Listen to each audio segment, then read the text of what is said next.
첫 번째, 요셉의 형제들이 애굽에 가서 곡식을 사고 집으로 돌아와서 이제 요셉이 그 막내 동생인 베냐민을 데리고 와라.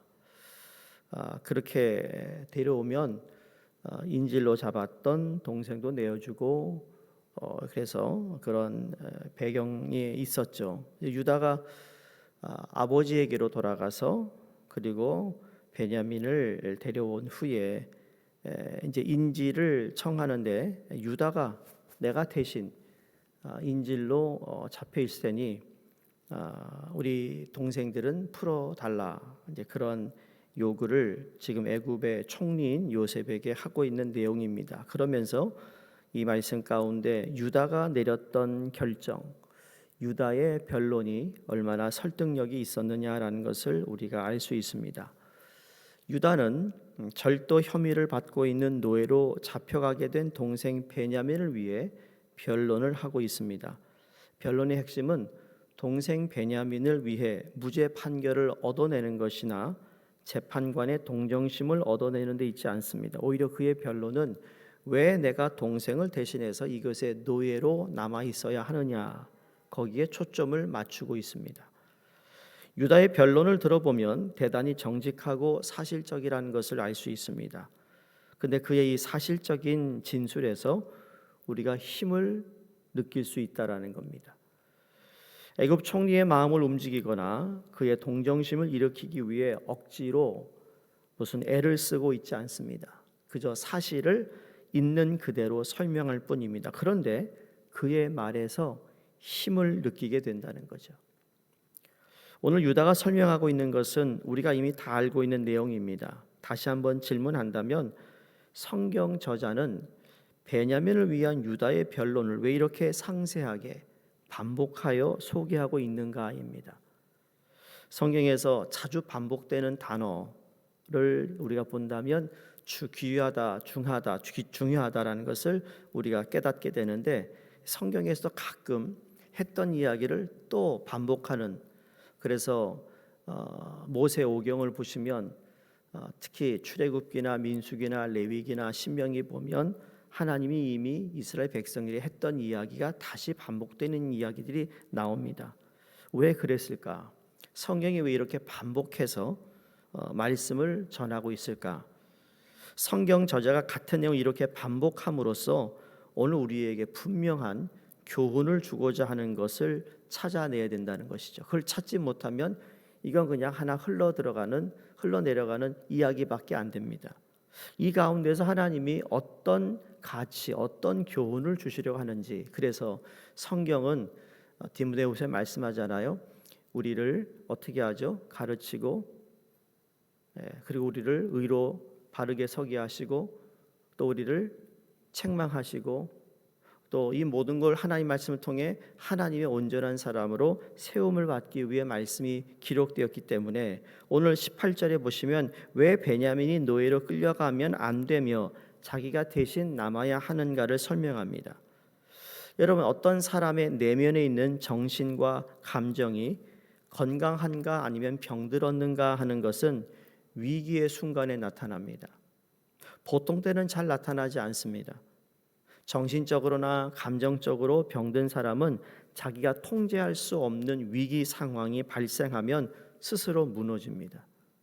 근데 정신과 이 감정이 건강한 사람은 이런 위기에 부닥쳤을 때 오히려 더 빛나기 시작한다는 겁니다. 신앙이 그런 거라는 거죠. 신앙이 힘들고 어려울 때 빛을 발하는 것, 그 사람이 진짜 신앙인이라는 거예요.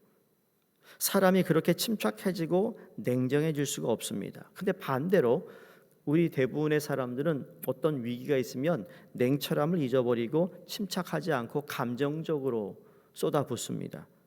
무슨 대안이 있는 것도 아닌데 어떻게든 해결될 것 같은 확신이 생긴다는 거죠. 누가? 정신적으로나 감정적으로 스테이블한 사람들이요.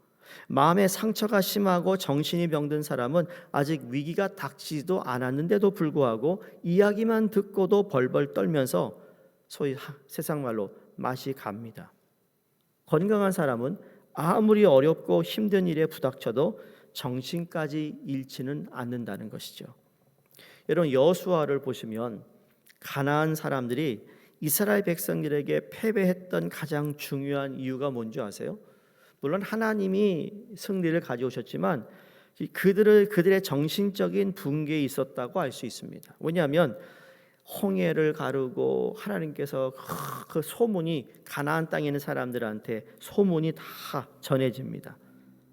신체적으로나 조건이나 무기나 뭐 그들이 가지고 있는 병기가 이런 모든 면에서 이스라엘보다 나았습니다. 그런데 이상하게도 이스라엘 백성들과 싸우려고 나가기만 하면 다리가 후들후들 떨려가지고 서로 하나가 되지 못한 채 스스로 붕괴되고 말았습니다. 그 이유는 그들의 겉모습은 강했지만 내면은 죄로 병들어 있었기 때문이라는 겁니다.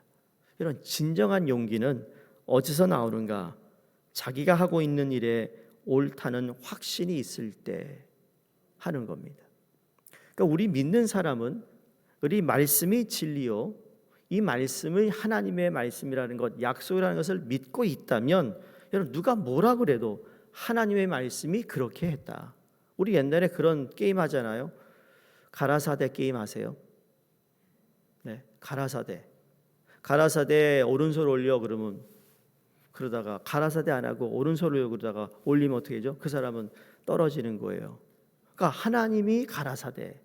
오늘날 우리가 읽는 성경에는 가라사대를 다 뺐어요. 그러니까 안 나오는데 하나님이 말씀하시기를 이렇게 시작하거든요. 그러니까 오늘 하나님의 말씀이라는 것, 이거에 대해서 내가 확고한 믿음을 가지고 있을 때 우리는 확실을 가지고 산다는 겁니다.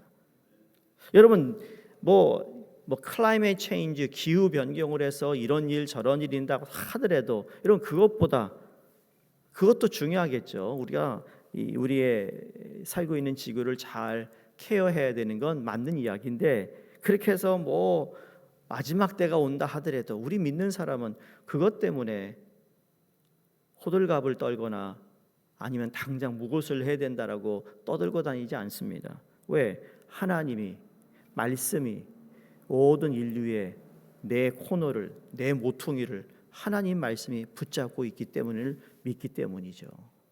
그렇지 않나요?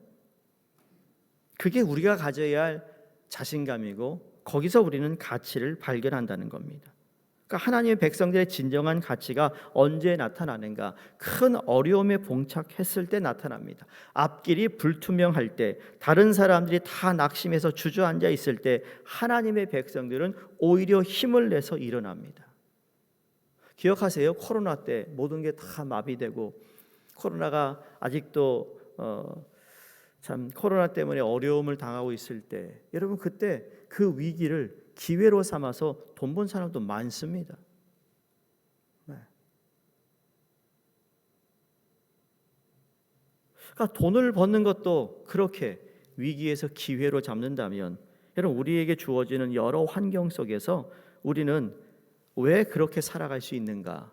유일한 이유는 여러분 이 어두운 세상이 어두워지면 어두워질수록 무엇이 더 밝게 보일까요? 작은 빛이라도 밝게 보이는 거예요. 우리 마음속에 예수 그리스도의 빛이 임했잖아요. 그 빛이 있기 때문이에요. 이 빛은 하나님께서 그 백성들에게 주시는 확신입니다. 아무리 캄캄한 밤이 찾아온다 해도 하나님의 백성은 절대로 완전히 절망에 빠지지 않습니다. 우리들 마음속에는 말로 표현하기 어렵지만 무언가가 믿는 바가 있다라는 거죠. 그렇지 않나요? 우리 신앙생활에서 뭔가 믿는 게 있는 거예요. 그래서 우리는 뚫고 나갈 수 있는 힘을 하나님으로부터 받는다는 거죠. 거기서 우리는 오늘 우리 불렀던 찬양처럼 주 날개 밑 내가 편안히 쉬네, 주 날개 밑에 있다라는 것을 믿기 때문이죠.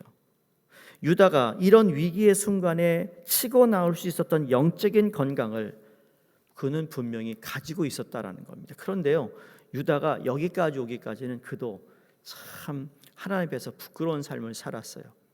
형제들과 함께 살다가 유다가요, 그 형들 아버지 집에 살다가 이탈합니다. 그래가지고 이방 여인하고 결혼합니다. 거기서 아이까지 낳습니다. 그러면서 거기서 처절하게 하나님이 자기를 다시 부르시고 회복시켜 주시는 체험을 합니다. 나같이 쓸데없고 나같이 부족하고 나같이 하나님 앞에 말씀에 순종하지 못하고 아버지 땅을 내 스스로 이탈해가지고 이방 여인과 결혼해가지고 사는 나를 하나님이 붙잡아 주셨다라는 것을 유다가 경험합니다. 그러니까 하나님을 경험한다는 것이 이렇게 중요한 거예요. 경험하고 난 후에 그의 무너졌던 신앙관, 무너졌던 어떤 하나님이 주시는 그 확고한 이 믿음의 또 말씀에 정신적으로 감정적으로 그가 다 땅을 치던 그런 삶이 다시 회복되어서 지금 애굽의 곡식을 가지고 오는 이 순간에 내면의 건강해짐을 통해서 그가 하나님 앞에 또 요셉 앞에 나를 대신 노예로 잡아라. 그리고 설명을 하잖아요. 지난번에 얘기한 것처럼 총리님, 우리 아버지에게는 사랑하는 두 아들이 있었는데 그 막내 아들이 집을 나가 아마 찢겨 죽었다. 그래서 마지막으로 아들을 또 하나 낳는데 우리 어머니는 돌아가시고 그 마지막 하나 그렇게 사랑하고 있는데 그 아이를 여기다가 맡겨놓고 간다? 이건 있을 수 없는 일이고 우리 아버지는 정말 세상을 떠나실 거다. 미칠 거다. 그거를 우리가 어떻게 보느냐. 그러니 나를 대신해서 나와 바꾸자라고 자기 자신을 내려놓고 있습니다. 여러분, 과거가 아주 참 사람들이 보기에 유다처럼 부끄럽고 죄 지은 삶이라도 하나님께서 그를 다시 붙잡아 주시고 회복해 주심을 통해 여러분 유다가 어떤 나라가 된지 아세요? 유다가 족속이 하나님을 찬양하는 유일한 족속으로 12지파 가운데 솔로몬이 죽고 난 후에 북이스라엘과 남유다로 나누어질 때 말이죠. 누가 유다에 남았어요? 누가 예루살렘에 남았습니까? 10지파는 다 북이스라엘로 올라갔는데 유다와 레위 지파만 남유다에 남았어요. 그게 정통을 유지한다는 거죠. 유다가 그렇게 하나님께 쓰임을 받는다는 겁니다. 유다가 오늘 이 말씀이 있기 전에는 별 볼 일 없는 인생이었습니다. 근데 바로 이 순간 이후로 유다가 부각합니다. 12지파 중에. 이게 하나님이 하시는 일이라는 거죠. 누가 볼 때는 다 노바리 같아요. 그런데 이 위기에서 자기 자신을 내려놓고 나를 대신 죽여라. 여러분 이게 어떤 모습이에요? 예수님도 이 땅에 자기 모습을 다 내려놓고 이 인류를 위해 자기가 십자가 달려 죽으심으로 말미암아 대신 어린 양이 되셔서 인류의 죄를 용서해 주신 것처럼 바로 유다가 그 결정을 하더라는 겁니다. 그랬더니 하나님이 유다도 살리고 베냐민도 살리시더라는 거죠. 하나님이 사흘 후에 예수님을 부활시키시고 예수를 믿는 모든 사람들을 살리시는 그 역사가 동일하게 오늘 말씀을 통해서도 우리에게 전해지고 있다라는 겁니다. 여러분 가정에, 여러분의 구역에, 여러분이 교회에 어떤 위기가 있다면 내 거를 내놓아서라도 살리겠다라는 그 사람을 하나님은 쓰신다는 겁니다. 절대로 하나님은 그 사람을 잊지 않습니다. 그런데 그런 일이 생길 때마다 내 이미지 관리하고 숨고 비겁하게 간접적으로 딴말하고 그런 사람은요 절대로 하나님 쓰지 않습니다. 성경을 보세요. 때로는요 돌직구를 던져야 됩니다. 여러분 우리 믿는 사람은 돌직구를 던져야 돼요. 돌아가는 게 아니라는 겁니다. 다윗이 돌직구 그 물맷돌을 그냥 던졌습니다. 그래서 골리앗을 이길 수 있었어요. 돌리지 않았어요.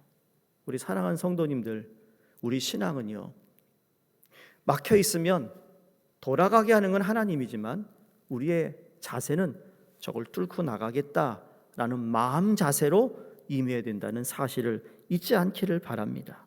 유다는 애굽의 총리에게 무슨 말을 했습니까? 구체한 변명을 하거나 용서를 빌지 않았습니다. 이번 한 번만 봐주시면 이런 일이 다시는 생기지 않겠습니다라고 사정하며 용서를 빌지 않았어요. 지금은 그런 소리 할 때가 아니거든요. 이 한순간에 총리를 납득시키지 못한다면 다시는 베냐민을 보지 못할 뿐만 아니라 애굽의 총리도 만날 수 없다라는 것을 알았습니다. 내게 온 순간은 딱 한 번이었어요. 기억하세요?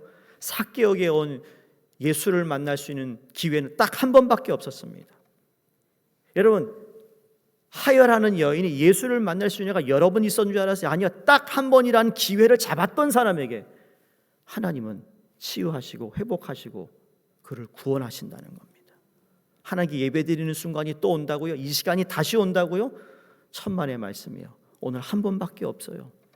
내일 또 주시는 그 시간은 한 번밖에 없다라는 것, 이걸 우리가 기억한다면 하나님께 내게 주신 그 순간순간마다 내가 내리는 결정이 얼마나 중요하다는 것을 깨닫게 됩니다.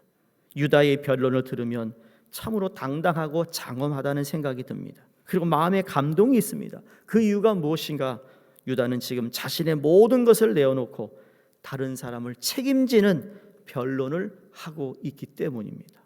이 세상에서 여러분 가장 멋있고 위대할 때가 언제일까요? 아무도 책임지지 않으려고 하는데 변명의 쪼의 말은 다른 사람의 마음을 움직이지 못합니다.